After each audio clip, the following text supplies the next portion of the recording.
They pulled him over for no reason. At least, that's what it looked like to everyone watching. A quiet suburban street, flashing blue lights, and a black man stepping out of a sleek black SUV. He wasn't speeding. He wasn't swerving. But within seconds, two officers had their hands on their holsters. What made them stop him? Was it his car, his face, or something they thought they knew? For the next 7 minutes, the cameras on their vests would capture something that would shake the entire department. Because this man wasn't just another driver. He was the last person they ever expected to pull over. And when they found out who he really was, their world turned upside down. Marcus Wright had spent 15 years serving his country, a seasoned FBI agent, known for his calm under pressure and razor-sharp instincts. But on that warm Thursday morning, he wasn't at work. He was just a man driving home after visiting his mother, still wearing his casual jeans and hoodie. He always believed that justice wasn't just a word, it was a responsibility. He trained local departments, worked undercover on corruption cases, and even risked his life dismantling organized crime rings. Yet on this day, justice forgot his name. A patrol car sitting at the corner of Brookline and Main clocked him driving 5 miles under the limit. Still, the officers followed him for 3 blocks, whispering to each other, their voices tense. "Why's he looking around like that?" one said. "Probably nervous, maybe hiding something." But Marcus wasn't hiding anything. He was just trying to get home, and as the lights flashed behind him, he sighed, the kind of sigh that comes from knowing what's about to happen again. He pulled over calmly, his hands already resting on the steering wheel. He turned the engine off and waited. But deep down, a question echoed in his mind. How many times does a man have to prove he belongs in his own country? 2 officers stepped out. Officer Daniels, the senior, had been on the force for 12 years. Beside him was Officer Miller, young, eager, and still learning where the line was. They approached the car slowly, their tone sharp. "License and registration." Marcus handed them over without hesitation. He spoke calmly, evenly, the same way he'd spoken during FBI debriefings. "Here you go, officer. Everything's up to date." But Daniel's eyes narrowed. "Where are you headed?" "Home." "Where's that?" "North Park Drive." Pretty expensive neighborhood for a guy driving a car like this. Marcus felt that familiar sting, not of anger, but of exhaustion. He had worked with officers like Daniels before, in training rooms, seminars, and investigations. But now he was on the other side of the badge. When Daniels walked back to the cruiser to run the plates, Miller stayed behind. He looked uneasy. Maybe he sensed something wasn't right, but he didn't speak up. Back in the car, Daniels typed Marcus's license into the system. No warrants, no violations. Nothing. But that wasn't enough. "Check him for priors. Something's off." "Sir, he came up clean." "Run it again." 5 minutes passed, then 6.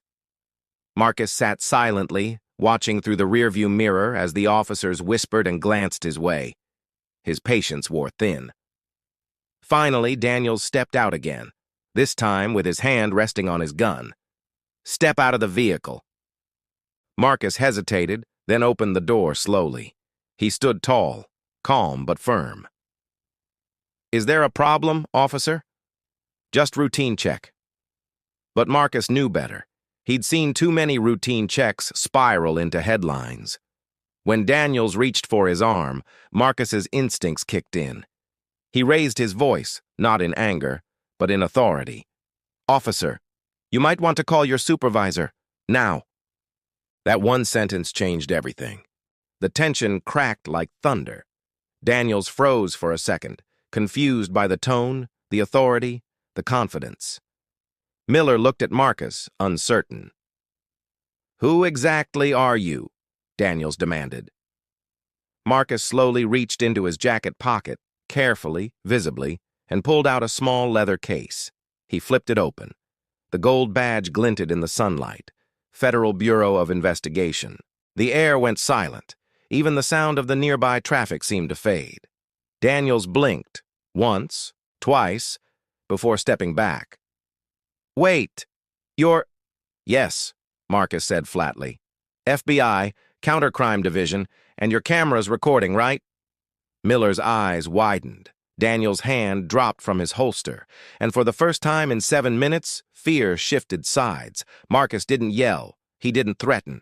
He simply looked them in the eyes, the same way he'd looked at countless suspects over the years, and said, "Now tell me, officer, what exactly made you stop me today?" Daniels stammered. "We thought—" "You thought what?" Marcus pressed. "That I didn't belong behind this wheel? Or that I didn't belong in this neighborhood?" The silence was heavy. A siren wailed in the distance. Backup arriving. When the supervisor pulled up, Marcus introduced himself calmly, handed over his credentials, and replayed the dashcam footage on the spot. What it revealed wasn't just poor judgment, it was profiling, plain and simple, and everyone watching knew it. The story didn't end that day. It began a conversation across the entire department. Daniels was suspended pending review. Miller was reassigned for retraining, and the footage was later used in a mandatory bias awareness program, led by none other than Marcus himself. When he stood before a room full of officers weeks later, he didn't speak with anger. He spoke with purpose. "Every time we forget what justice means," he said, "we lose a part of what we swore to protect."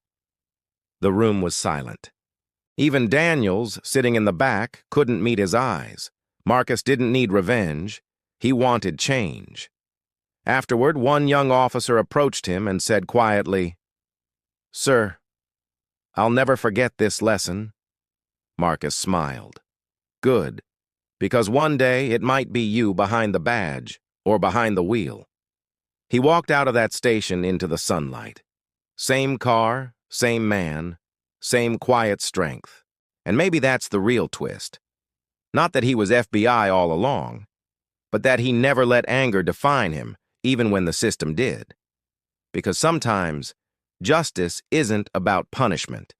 It's about reflection. And sometimes the people we stop are the ones who make us stop and think.